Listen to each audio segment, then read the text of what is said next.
out and record in HD. Yes. Were you guys born here? Yeah, I was born in Europe. Yeah.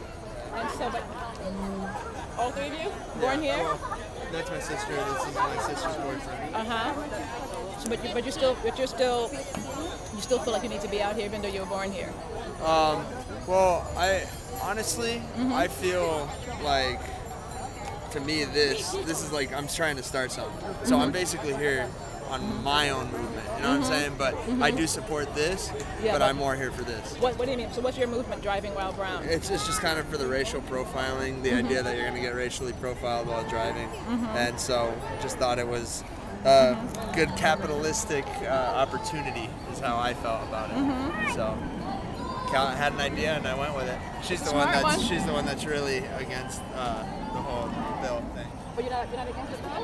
I am, but then I'm not. You know, like I see how it's a positive thing that eventually it's going to force the federal government to pay attention to the issue. That's the positive I see in it.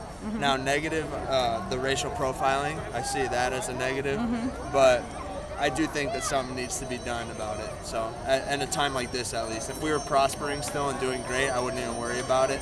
But who was prospering and doing great? If the country. Oh, the country. Yeah, if the country wasn't so screwed, I guess, in money. But what difference would it make if the country was prospering or not prospering?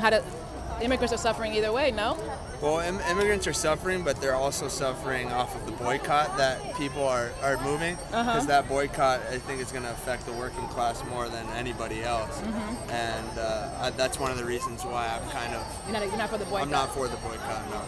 Especially because in a time like this, the union, you know what I mean, can't afford for states to be divided and boycotting each other and all that. We need to be helping one another, and I just feel like it's the wrong move to make. So the country's in bad shape and can't afford to be one state to be boycotting the other? Can't afford to be boycotting one another when we're in a position like this, because if one state falls and defaults on all its debt, then the whole union is going to pay for it.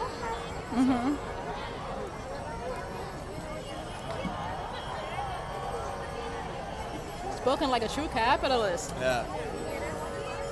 Yep. That's one thing that I am, capitalist. Are you a lifelong Arizona resident? Yes. I mean, unless I move one day, but for now I've been here for 23 years. 23 years old? You're a young businessman. Yeah. Businessman. What's your name, if you don't mind? Ricardo. Ricardo. I'm Marjorie. This is Maribel. We're from Washington, D.C. Yeah. We work for an immigration organization called America's Voice, but we're also reporters. Yeah. And so we write stories, for newspapers that will run them. What's your last name, Ricardo, if you don't mind? Paredes. B. P. P. A. R. E. A. R.